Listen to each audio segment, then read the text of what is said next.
He was the greatest boxer of his time, a champion of the people, a hero to millions.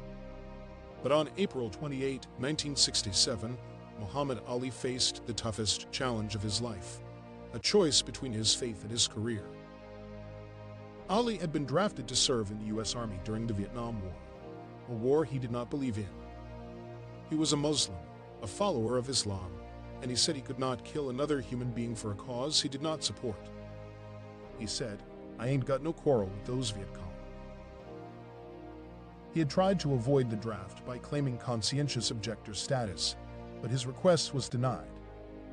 He appealed to the Supreme Court, but his case was still pending. He had to report to the induction center in Houston, Texas, where he was expected to take the oath and step forward as a soldier. But Ali refused. He refused to step forward when his name was called. He refused to take the oath. He refused to compromise his principles. He said, "I will not disgrace my religion, my people, or myself by becoming a tool to enslave those who are fighting for their own justice, freedom, and equality." His refusal had serious consequences. He was immediately stripped of his heavyweight title and his boxing license. He was convicted of draft evasion and sentenced to 5 years in prison and a $10,000 in fine. He was banned from boxing for 3 years and faced public criticism and backlash. But Ali did not give up. He appealed his conviction and stayed out of jail while waiting for the Supreme Court to rule on his case. He used his fame and charisma to speak out against the war and for civil rights.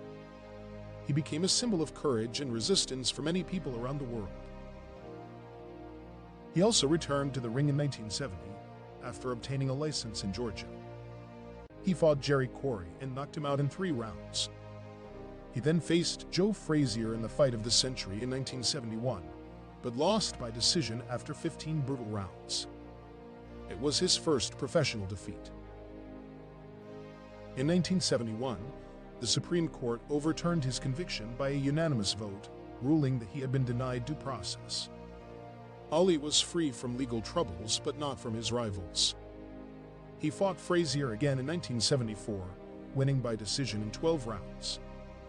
He then fought George Foreman in the Rumble in the Jungle in Zaire, where he regained his heavyweight title by knocking out Foreman in 8 rounds.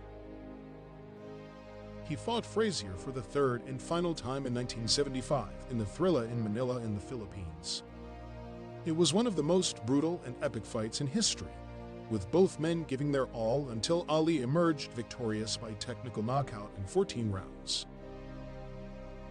Ali retired in 1979, but came back for 2 more fights in 1980 and 1981. He lost both of them and finally hung up his gloves for good. He had a record of 56 wins and 5 losses, with 37 knockouts. He was the only 3-time heavyweight champion in history. Muhammad Ali was more than a boxer. He was a man of conviction, a man of peace, a man of faith. He was the greatest.